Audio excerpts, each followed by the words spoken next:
त्यांच्या निधनाला आता तब्बल 18 वर्ष उलटून गेली।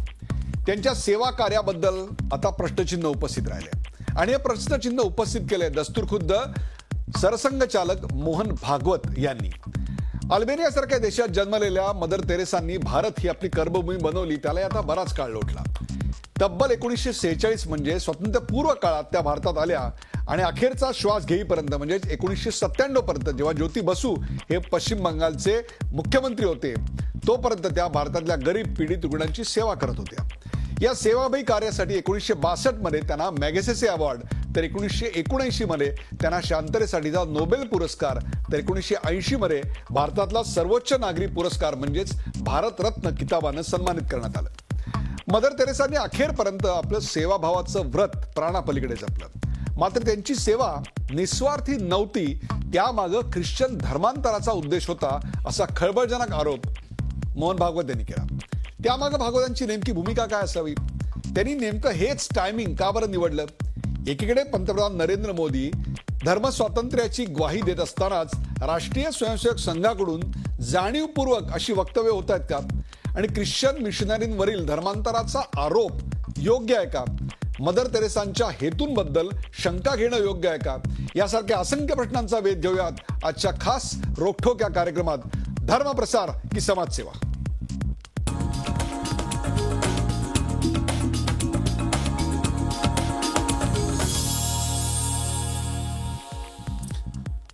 धर्मप्रसार की समाजसेवा या कार्यक्रमात सुरुवातीला पाहूया या विषयावरचा एक खास रिपोर्ट। मदर तेरेसा जैसी सेवा यहाँ नहीं है। तो सेवा बहुत अच्छी होती होगी वहां, लेकिन पीछे एक उद्देश्य रहता था कि जो सेवा जिसकी होती है वो कृतज्ञता से ईसाई बन जाए। कोई किसी को ईसाई बनाना चाहे न बनाना चाहे उसका प्रश्न है, परंतु सेवा की आड़ में वो किया जाता है तो उस सेवा का अवमूल्यन हो जाता है। यहाँ पे कुछ नहीं है, कुछ भी नहीं चाहिए। मोहन भागवतांच्या याच वक्तव्यावरून वादाला तोंड फुटलंय।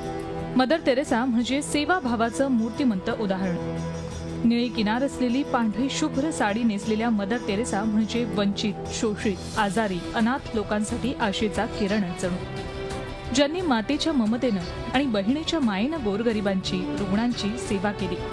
त्या सेवा धर्मामागे ख्रिश्चन धर्मांतराचा हेतू होता असा स्पष्ट आरोप सरसंघचालकांनी केला। त्यावरून आता जोरदार राजकारण सुरू झालंय। मुझे लगता है कि भाजपा नेतृत्व को इस बात के लिए माफी मांगनी चाहिए। मदर टेरेसा को इस तरह घसीटना और उनकी इस तरह से निंदा करना पूरी तरह से गलत है। संसदेतही या वादाचे पडसाद उमटले, तेव्हा भाजपनं मदर तेरेसांच्या आत्मचरित्राचा हवाला देत भागवतांच्या वक्तव्याची पाठराखण केली।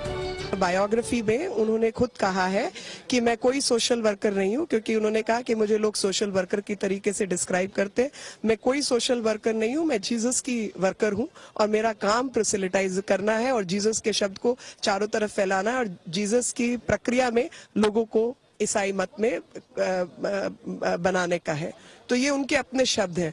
ठीक है, तो कहा मदर टेरेसा ने जितने भी मिशनरी सेवा कार्य करते हैं उसके पीछे उनको जिनकी सेवा करते हैं उनको ईसाई बनाने लक्ष्य रहता है। या वादाला आरएसएस विरुद्ध ख्रिश्चन मिशनरीज असंही वळण लागलंय। गेल्याच आठवड्यात पंतप्रधान नरेंद्र मोदींनी ख्रिश्चन धर्मियांच्या मेळाव्यात बोलताना भारतात प्रत्येकाला धार्मिक स्वातंत्र्य असेल अशी ग्वाही दिली होती।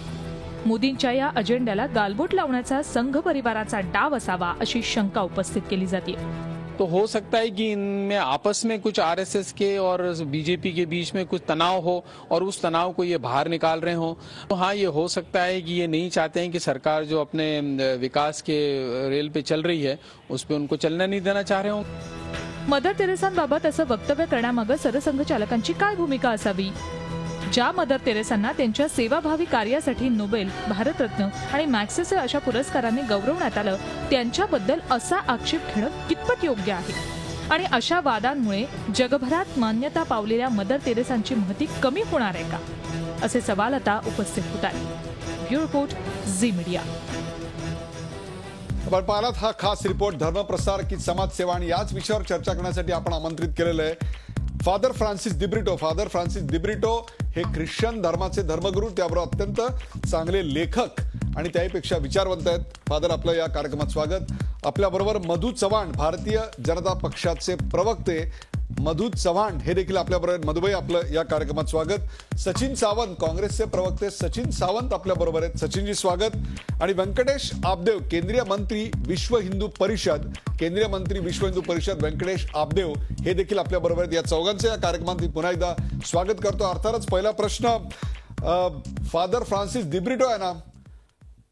फादर, मोहनराव भागवत म्हणजे कोणी साधीसुधी व्यक्ती नाही आणि विशेषतः उजव्या विचारसरणीचं सरकार आल्यानंतर त्यांचं प्रत्येक वक्तव्य हे अत्यंत गांभीर्यपूर्वक घेतलं जाणार ही देखील वस्तुस्थिती आहे.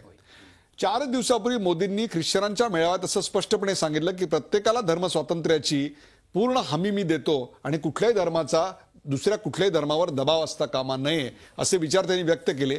त्यानंतर बरोबर 4च दिवसात आज मोहनराव भागवतांचं हे वक्तव्य समोर आलं, ज्याच्यामध्ये मदर तेरेसा, ज्या आपल्या धर्मामध्ये संत म्हणून गणल्या गेल्या, 2003 साली त्यांची संतपदी नियुक्ती करण्यात आली, संत म्हणून त्यांना घोषित करण्यात आलं. त्यांच्या संत पदावरच नव्हे तर त्यांच्या एकूणच सेवाभावावर प्रश्नचिन्ह उपस्थित झालंय. हा ख्रिश्चन धर्मावरचा आघात आहे?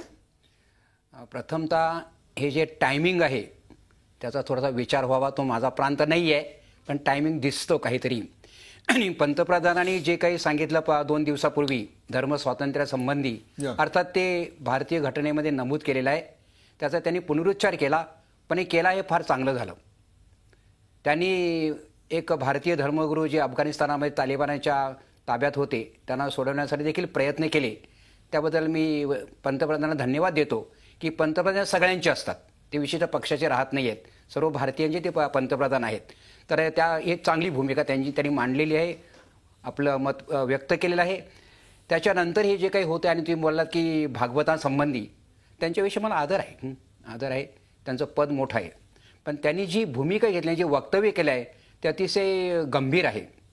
मला तर असं वाटते की ह्यामागे समाजामध्ये एक गोंधळ निर्माण करणं, संभ्रम निर्माण करणं हा विचार असण्याची शक्यता आहे. भागवतांना सगळं माहिती आहे, मिशनऱ्यांचं काम. त्यांच्याकडे आमच्यापेक्षा त्यांच्याकडे आमचे रिपोर्ट जास्त असतात आमच्या कामाचे. हे खरं आहे? त्यांच्याकडे त्यांना सगळं माहिती असतं. एक मिनिट, आपल्याबरोबर व्यंकटेश आबदेव आहेत. व्यंकटेश आबदेव, ते असं म्हणतात की ख्रिश्चन धर्मगुरूंचं काम नेमकं कसं चाललंय हे आमच्यापेक्षा सुद्धा विश्व हिंदू परिषद किंवा राष्ट्रीय स्वयंसेवक संघाला अधिक माहिती असतं. आपण त्यांच्यावर इतकं लक्ष ठेवून आहात? माहिती ठेवावी लागते, माहिती ठेवली पाहिजे, माहिती ठेवली आहे. आणि याच्याबद्दल अभिनंदन करायला हवं की त्यांच्याही कार्याची पद्धती, कसं काम चाललंय, कुठे चाललेलं आहे, आणि हे आम्ही माहिती ठेवतो. आणि त्या धर्मांतराचं काम चाललेलं आहे आणि त्या धर्मांतराला आमचा समाज बळी पडता कामा नये, आणि म्हणून त्याच्याकरता अनेक मला व्यंकटेश आबदेव तुम्हाला एक साधा प्रश्न विचारायचा आहे. 85% एक प्रकारे आता 282 जागा आपल्या विचारसरणीच्या पक्षाच्या आल्यानंतर एक सुसंघटित अशी राजकीय शक्ती देखील आपल्या बरोबर आहे. 85% हिंदू समाज 1.5 ते 2% असणाऱ्या ख्रिश्चन समाजात की जो स्वतः काहीसं विस्कळीत आहे, त्याला इतका घाबरतोय? हिंदू समाज घाबरत नाहीये, परंतु ह्या ज्या धर्मांतराच्या कारवाया होत आहे, हे धर्मांतर हे राष्ट्रांतर ठरतंय, ही वस्तुस्थिती आहे. आणि याला अनेक विद्वानांनी, अनेक महापुरुषांनी विरोध केलेला आहे. मोहनजी भागवतांनी जे विधान केलं ते विधान कुठे केलं, कसं केलं, त्याचा संदर्भ काय हे जाणून घेण्याची आवश्यकता आहे. हे बघा की भरतपूर पासनं लांब असलेल्या एका सेवा प्रकल्पामध्ये कार्यक्रमाकरता ते गेलेले होते. आणि त्यावेळी सेवा कार्याची महती सांगत असताना, सेवा कार्याचं महत्व सांगत असताना त्यांनी राजसूय यज्ञ जेव्हा झाला होता तेव्हा मृग, सुवर्ण मृग अर्ध सुवर्णमय झालेलं होतं. आणि ते ह्या राजसूय यज्ञात गेल्यानंतर पूर्ण सुवर्णमयी होऊ अशा प्रकारची त्या हरिणाची अपेक्षा होती. परंतु त्याला जेव्हा कळलं की हा राजसूय यज्ञ आहे तेव्हा ते परत गेलं. म्हणजे त्याचा जो हेतू काय त्या सेवा कार्याचा हा महत्वाचा आहे. त्यातच त्यांनी एक जे उदाहरण म्हणजे मला व्यंकटेश आबदेव ज्या व्यक्तीला या सरकारनी, या भारत सरकारनी भारत रत्न पुरस्कार दिला, मॅगेसेसे पुरस्कार दिला, जगानं ज्यांना नोबेल पुरस्कार दिला, ज्यांना ख्रिश्चन धर्मानं संतपद दिलं, ज्यांनी आपल्या आयुष्याची 1946 पासून 1997 पर्यंत अहिर्निश या देशातल्या गोरगरिबांची सेवा करण्यामध्ये, पददलितांची सेवा करण्यामध्ये घालवलं, त्यांचं मोठेपण आपल्याला मान्य नाही. त्यांच्या मोठेपणामागे ख्रिश्चन धर्म प्रसाराचा हेतू होता असा ठामपणे आपला आरोप आहे. एक लक्षात घ्या की त्यांच्या व्यक्तित्वाबद्दल मोहनजीने कुठे आरोप केला नाही, त्यांचा अपमान करण्याचा काही प्रयत्न केला नाही, कुणाच्या प्रयत्न केला नाही. परंतु ही वस्तुस्थिती ती वस्तुस्थितीच आहे की मदर तेरेसा या देशात काम करीत राहिल्यात आणि सेवा कार्य करण्यामागे त्यांचा धर्मांतराचाच हेतू होता. आणि त्या असं म्हणायच्या उलट धर्मांतरित व्हावं लागेल, ख्रिश्चन व्हावं लागेल, ते जर होणार असेल तर मी सेवा कार्य करेल, नाहीतर तुला मृत्यूच्या ताब्यात देईल, अशा प्रकारे मला या प्रश्नावर मी तुमच्याकडे येणार आहे की जो कलकत्त्याच्या रस्त्यावर लुळा पांगळा पडलेला, लेप्रसी झालेला असा जो एखादा रोगी असायचा, त्या रोग्याला आपली जात सांगण्या एवढी सुद्धा शुद्ध नसायची, तेव्हा त्याला आपल्या हाताने उचलून आपल्या निर्मल हृदय आश्रमात, सॅक्रेड हार्ट आश्रमात त्यांनी आणलं, तेव्हा त्याला खरोखरच त्याची जात विचारून आणलं का, हा देखील विचारात घ्यायचा प्रश्न आहे. परंतु आता मी जातोय ते थेट मधु चव्हाण यांच्याकडे. मधु चव्हाण हे काही काळच आपल्या बरोबर या कार्यक्रमात असणार आहेत, म्हणून त्यांना हा प्रश्न विचारतोय. मधु चव्हाण, तुमचा तर अजेंडा होता सबका साथ सबका विकास. तुमच्या पंतप्रधानांनी असं स्पष्टपणे सांगितलं की आम्ही प्रत्येक धर्माला समान मानतो आणि कुठल्याही धर्माचा दुसऱ्या धर्मावर दबाव नसेल. असं असताना आता राष्ट्रीय स्वयंसेवक संघाच्या प्रमुखांचं असं वक्तव्य येणं, याच्याकडे भाजप कसं बघतं? तुमच्या विकासाच्या अजेंड्याला एक प्रकारे खीळ तर लागत नाहीये? माननीय पूजनीय सरसंघचालकांचा वक्तव्याचा आणि माननीय पंतप्रधानांनी जे सबका साथ सबका विकास, सर्व धर्मांना समान त्या ठिकाणी न्याय, अपीजमेंट टू नन, आणखी जस्टिस टू एव्हरीबडी, ह्याचा काही त्या ठिकाणी दोन वेगवेगळ्या भूमिका आहेत आणि आपापल्या जागेवर त्या ठिकाणी भूमिका आहेत. माननीय पूजनीय सरसंघचालकांनी एका कार्यक्रमामध्ये असं वक्तव्य केलं होतं की सेवा ही कुठल्याही अपेक्षेनं त्या ठिकाणी करता कामा नये. आणि ते बोलताना त्यांनी मदर टेरेसांचं उदाहरण दिलं. गेली 50 वर्ष गोरगरिबांच्या मध्ये, त्या ठिकाणी गरजूंच्या मध्ये, आदिवासींमध्ये मदर टेरेसांचं एक काम सेवाभावीचं चाललेलं आहे, त्याच्यात काय वाद नाही.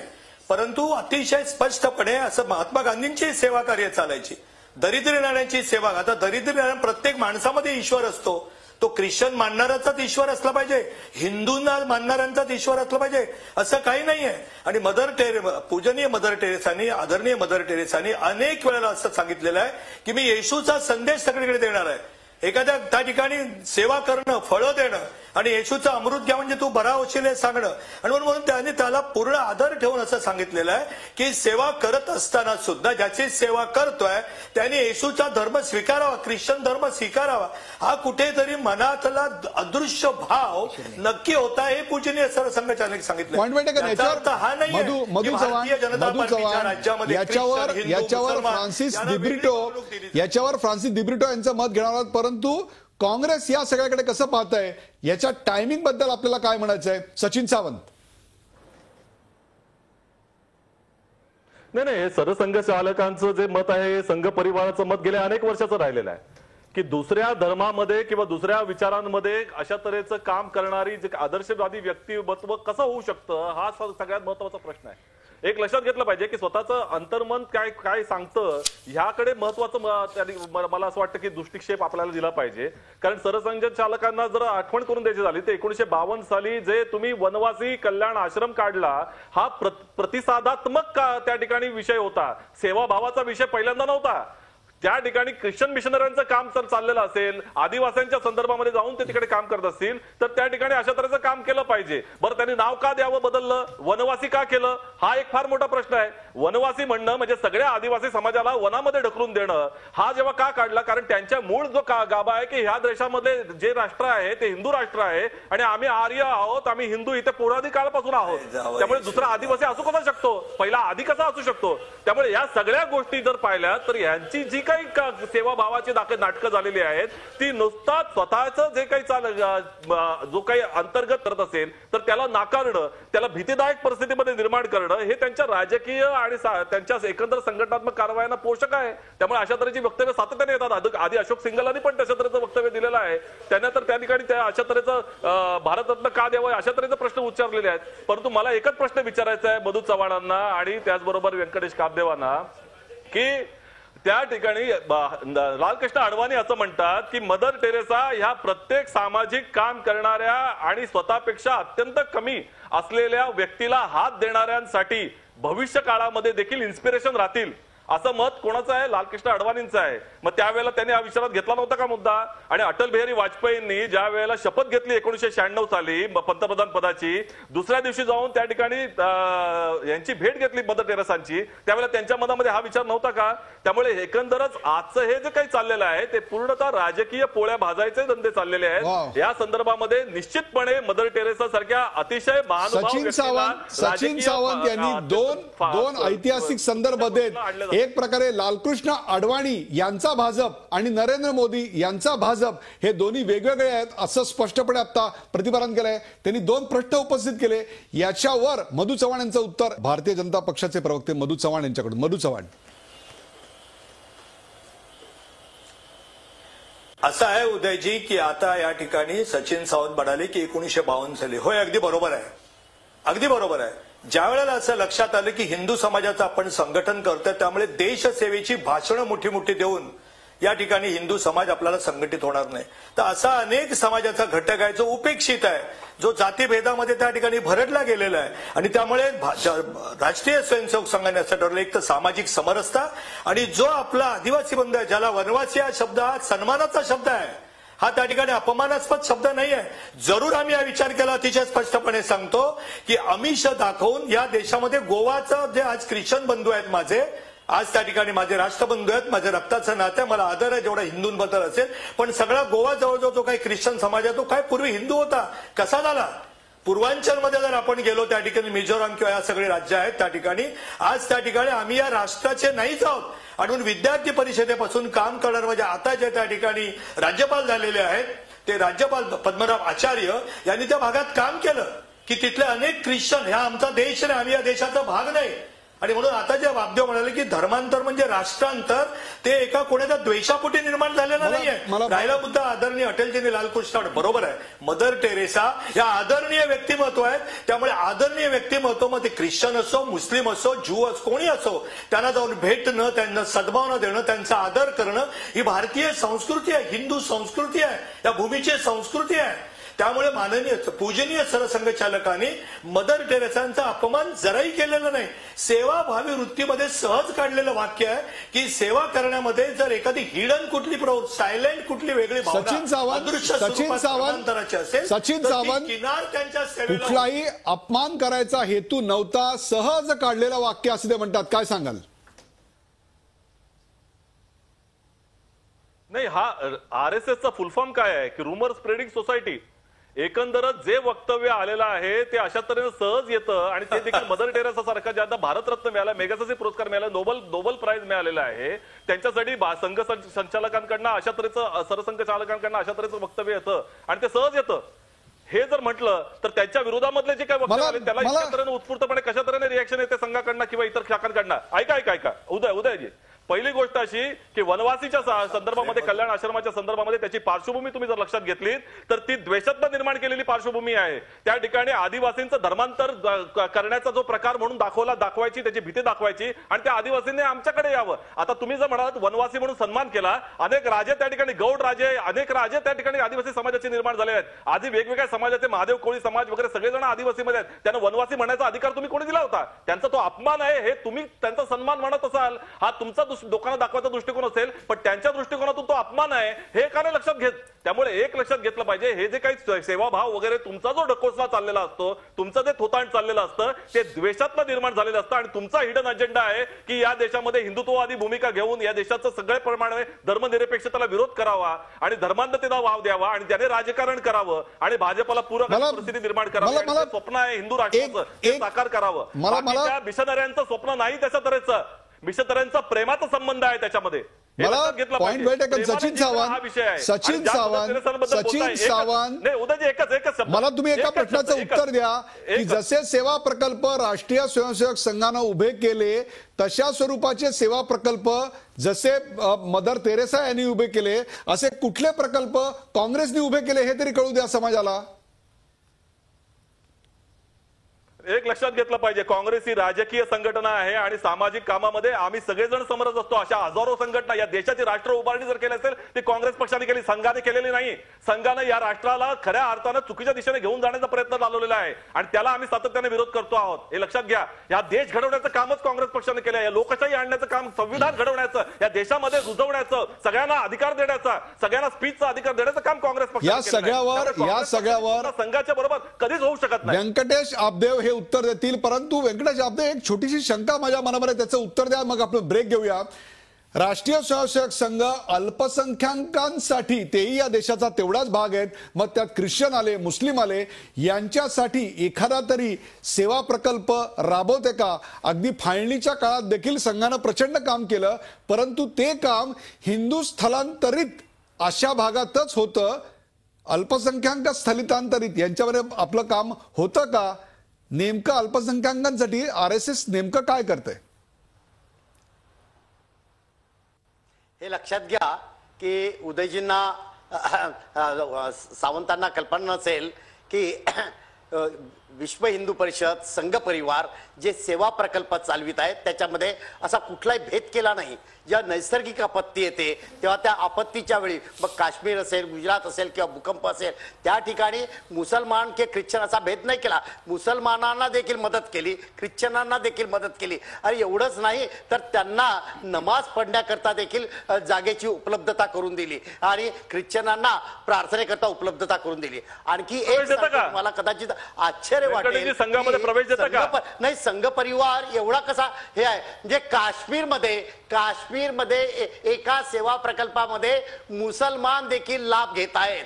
आणि महाराष्ट्रात देखील सांगतो, ऐकून घ्या पहिल्यांदा, महाराष्ट्रामध्ये जे सेवा प्रकल्प आमचे चालतात, जे बालवाड्यांसारखे, संस्कार वर्गासारखे जे सेवा प्रकल्प चालतात त्याच्यामध्ये मुसलमान मुलं देखील आहेत, ख्रिश्चन मुलं देखील आहेत. हे लक्षात घ्या. म्हणजे आम्ही असा भेद केला नाही. समाजाचं उत्थान महत्वाचं आहे. तुम्ही काय केवळ शब्दामध्ये वाद करताय, वनवासी की आदिवासी? अरे समाजाचं उत्थान, तुम्हाला सांगतो, समाजाचा विकास कसा? आज ज्या मदर तेरेसांचं नाव घेताय, 133 देशांमध्ये त्या ठिकाणी त्यांचं काम आहे.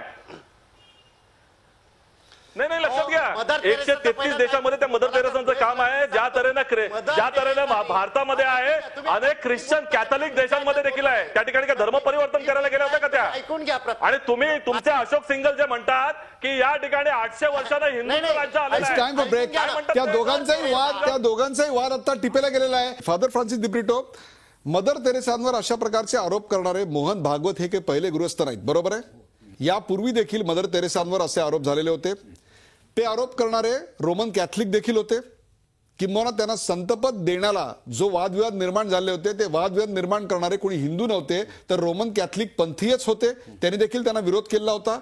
तो विरोध मावळला, ती गोष्ट वेगळी, परंतु त्यांना विरोध झाला होता, ही वस्तुस्थिती आहे. विरोध नाही झाला, तो समजून घ्यायला पाहिजे प्रश्न की चर्चमध्ये जे समाज विश्लेषक आहेत त्यांचं म्हणणं असं होतं की मदर ह्या गरिबांना गरीब ठेवत आहेत, त्यांना सक्षम करायला हवं आणि त्यामुळे त्यांनी काम थांबवावं आणि सोशल ॲनालिसिस करावं जे मार्क्सिस्ट करत आहेत.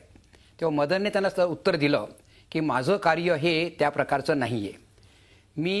त्यांनी त्याला उदाहरण दिलं की तुम्ही एखाद्याला मासे देण्याऐवजी त्यांना मासे पकडायला शिकवा. तेव्हा मदरने सांगितलं ज्यांची मी सेवा करते त्यांच्या हातात माशाचा गळ धरण्यात किंवा ताकद नाहीये. माझं हे मरणोन्मुखासाठी आहे. म्हणजे अनेक संकट या देशावर आली, बरोबर आहे तुमचा मुद्दा, की अशा लोकांची मी सेवा करते, त्यांना मासे मारता येणं शक्यच नाही आहे, त्यांना हातात गळ देणंच मला गरजेचं आहे. या देशावर अनेक संकट आली, त्यात काही नैसर्गिक आपत्ती होत्या, भूकंप होते किंवा पूर होते. अशा ठिकाणी आम्हाला मदर तेरेसा कुठे दिसला का? होय, जिथं जिथं झालं मदरचं पहिलं कार्य तिथं. ते चर्चचे कार्यक्रम त्यांनी रद्द केले. म्हणजे ढाक्याला जेव्हा वादळ झालं तेव्हा सगळे चर्चचे कार्यक्रम मागेतून त्या तिकडे गेल्या. इथं जगभर गेलेल्या त्या जगभर कुठे कुठे झालं. फक्त ख्रिश्चनांसाठी होता हा आरोप आपल्याला मान्य नाही? अगदी मुस्लिम देशात झालेला आहे. आखाती देशात झालेला आहे. आणि आज देशामध्ये मदरचे अनेक आश्रम आहेत, तिथे 99% लोक हे हिंदू आहेत. त्यांचं केलं कोणी धर्मांतर. पण मला तर वाटतं याच्यामध्ये उदय साहेब, इथे एक प्रकारचा ट्रॅप आहे की अशा प्रकारच्या चर्चा घडवून आणायच्या आणि 4 लोकांच्या मनावर बिंबवायचं की मिशनरी धर्मांतर करतात. मी call a dog mad and kill it and shoot it, म्हणजे ही गोबेल्स नीती आहे, त्याचा एक भाग आहे. नाहीतर आज देशभर आज संपूर्ण देशामध्ये ही चर्चा चालू आहे. आपल्या सगळ्यांना बिझी ठेवलंय त्यांनी. हा त्यांचा ट्रॅप आहे असं मला नक्की वाटते. आपल्याबरोबर व्यंकटेश आबदेव आहेत. व्यंकटेश आबदेव, काय म्हणाल की नेहमी तुमच्यावर जो आरोप होतोय तोच आरोप पुन्हा केला जातोय की हा एका ग्लोबल प्रचार नीतीचा भाग आहे, call a dog a mad and shoot him, काय सांगाल? यात काही कट नाही, नीती नाही. त्यांचा जो चष्मा आहे त्या चष्म्याच्या दृष्टीचा हा परिणाम आहे असं मला वाटतं. काही लोक राजकारणाच्या दृष्टिकोनातच केवळ त्याच्याकडे बघतात. वास्तविक मी सांगितलं की सहजगत्या सरसंघचालकांच्या तोंडून आलेलं हे विधान आहे. आणि मदर तेरेसांच्या बाबतीत जर म्हणायचं झालं तर त्यांनी धर्मांतर करणे हाच हेतू होता. वस्तुस्थिती आहे, त्यांनी हिंदू धर्मामधली त्यांच्या अनाथालयामध्ये जी काही मुलं नेलेली होती त्यात सगळ्यांचं धर्मांतर केलं. त्यातला कुठला मुलगा हिंदू राहिला मला दाखवा, त्याचं रेकॉर्ड काढा ना. आमच्याजवळ तर 35,000 अशी मुलं आहेत, त्या 35,000 मुलांचं त्यांनी धर्मांतर केलं. ही वस्तुस्थिती आहे. या संदर्भामध्ये धर्मस्वातंत्र्य विधेयकाचा मगाशी मुद्दा आला. धर्मस्वातंत्र्य विधेयक 1978 साली जेव्हा संसदेमध्ये आलं तेव्हा मदर तेरेसांनी मोरारजी देसाईंना, पंतप्रधानांना पत्र लिहिलं आणि धर्मस्वातंत्र्य विधेयकाला विरोध केला. त्यावेळी त्यांनी म्हटलं, मोरारजी देसाईंनी त्यांना, मदर तेरेसांना पत्र लिहिलं होतं की तुम्ही कार्य करत असाल किंवा तुमच्या संस्था कार्य करत असतील ते चांगलं असू शकेल, परंतु जर का त्याच्या मागे बाहेरचा हेतू असेल तर ते चांगलं असू शकत नाही. त्यांनी पुढलं वाक्य म्हटलेलं आहे ते महत्वाचं आहे, धर्मांतर आणि सेवा ह्या दोन्ही सोबत जाऊ शकत नाहीत, हे कदापि होणे शक्य नाही, हे लक्षात घ्या. तुम्ही जी आता विधान करता व्यंकटेश आबदेव, मी तुम्हाला रुक्मिणी चावला यांच्या पुस्तकातलं मदर तेरेसांचं वाक्यच तुमच्यासाठी वाचून दाखवतो. An Apostle of Love, The Life of Mother Teresa या पुस्तकात मदर तेरेसांचं वाक्य स्पष्टपणे दिलेलं आहे. होय, मी धर्मांतर करते, एका हिंदूचं चांगल्या हिंदूत, एका ख्रिश्चनाचं चांगल्या ख्रिश्चनात, एका मुसलमानाचं चांगल्या मुस्लिमात. मी तुम्हाला देवाला भेटवण्यात मदत करते. तो भेटल्यावर तुम्ही त्या देवाचं काय करायचं हे तुम्ही ठरवायचं असतं. मला सांगा, आपल्याकडे काही आकडेवारी आहे का की अशा प्रकारच्या सेवा प्रकल्पातून मदर तेरेसा यांनी अमुक एक मुसलमानांना ख्रिश्चन केलं, अमुक एक हिंदूंना ख्रिश्चन केलं, अशी काही आकडेवारी आहे आपल्याकडे? नक्कीच हे आकडेवारी सांगता येईल का?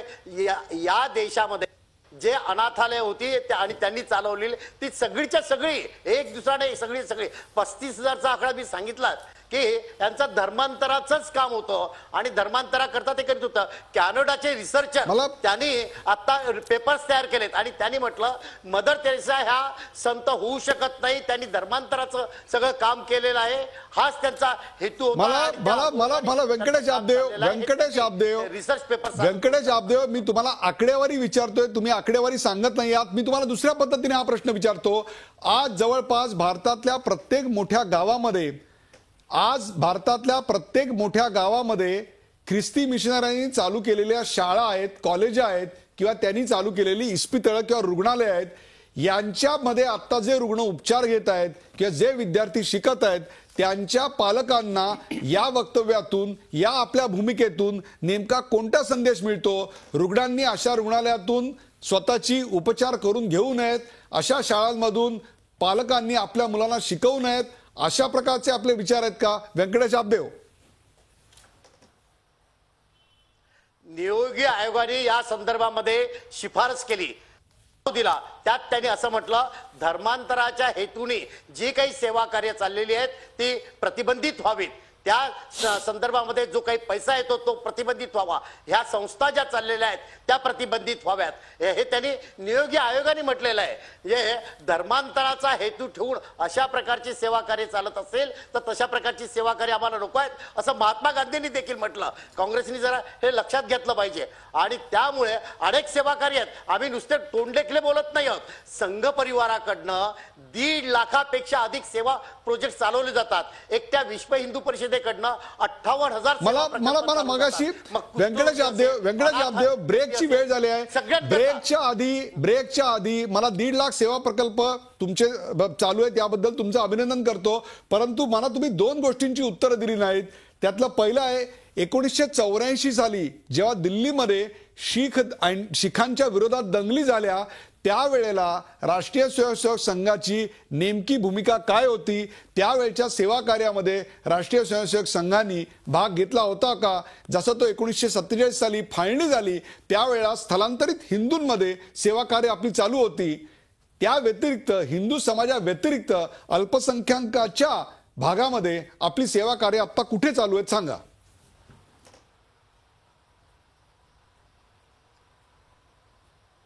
व्यंकटेश यादव माझा प्रश्न तुम्हाला आहे. मोठ्या प्रमाणावरती सेवा कार्य आजही अशा प्रकारच्या वस्तीमध्ये चालू आहेत. जसं मी म्हटलं की काश्मीरमध्ये देखील मुस्लिम विश्व हिंदू परिषदेच्या आणि या संघ परिवाराच्या सेवा कार्याचा लाभ घेत आहेत. आणि याच्याही पूर्वी म्हणजे जेव्हा फाळणी झाली त्या फाळणीच्या वेळी संघ परिवारानेच सेवा कार्य केलेलं आहे. शीखांची जी दंगल झाली दिल्लीमध्ये त्यावेळी त्यांना सगळ्यांना आसरा देण्याचं काम नव्हे, इव्हन विमानतळ देखील ती तयार करण्याचं काम संघ परिवारच्या लोकांनी केलं. संघ परिवाराने कधी असा भेद केला नाही. मग हा लाभ मुसलमानांना मिळतो, ख्रिश्चनांना मिळतो. पॉइंट वेट वेळ एका ब्रेकची झालेली आहे. परंतु हा देश विविधतेने नटलेला आहे. तो देश एक धर्म, एक विचारधारा आणि एकच संस्कृती यामध्ये आपल्याला बंदिस्त करता येईल का, हा खरा मोठा इश्यू या निमित्तानं आपल्या समोर येतोय. सचिन सावंत, हा देश विविधतेने नटलेला आहे आणि त्यातली विविधता कायम ठेवण्याऐवजी राष्ट्रीय स्वयंसेवक संघाला हा देश एक विचार, एक विचारधारा, एक संस्कृती आणि एकच धर्म यात विभागायचा आहे. निश्चितपणे. आणि ती जी वेळोवेळी त्यांनी उद्धृत केलेलं आहे, गोळवळकरांच्या विचारधारा घ्या, सगळ्या तरी त्या ठिकाणी घ्या. आजही त्यांचं म्हणणं आहे की 5000 वर्षापूर्वीचं राष्ट्र आपण अभिप्रेत धरतो आणि मग ही जी सेवाभाव दाखवतात शीख आणि हे ते त्यावेळेचे हिंदू आहेत म्हणून ते करतात. तुम्ही एक लक्षात घेतलं पाहिजे आणि त्या दृष्टिकोनातून दाखवलं जातं. परंतु खऱ्या अर्थानं मगाचा जो विषय त्यांनी सांगितला की त्या धर्म प्रसाराच्या संदर्भामध्ये किंवा धर्मांतराच्या संदर्भाची भावना ठेवून त्या ठिकाणी सेवा करायचे, हे खऱ्या अर्थानं RSSला ऍप्लिकेबल आहे. इतर मिशनऱ्यांना त्या ठिकाणी धर्म प्रसाराची ही या देशाने मुभा दिलेली आहे. कुठल्याही पद्धतीने जबरदस्तीनं किंवा कुठल्या आमिष दाखवून जर होत असेल तर त्याला चूक म्हणता येईल. परंतु एक लक्षात घेतलं पाहिजे की विश्व हिंदू परिषदेचं ज्या वेळेला अशोक सिंघल असं म्हणतात की 800 वर्षापूर्वी पृथ्वीराज चव्हाणांचं राज्य होतं, त्याच्यानंतर पहिल्यांदा नरेंद्र मोदींचं राज्य या ठिकाणी आलेलं आहे, हिंदूंचं राज्य आलेलं आहे.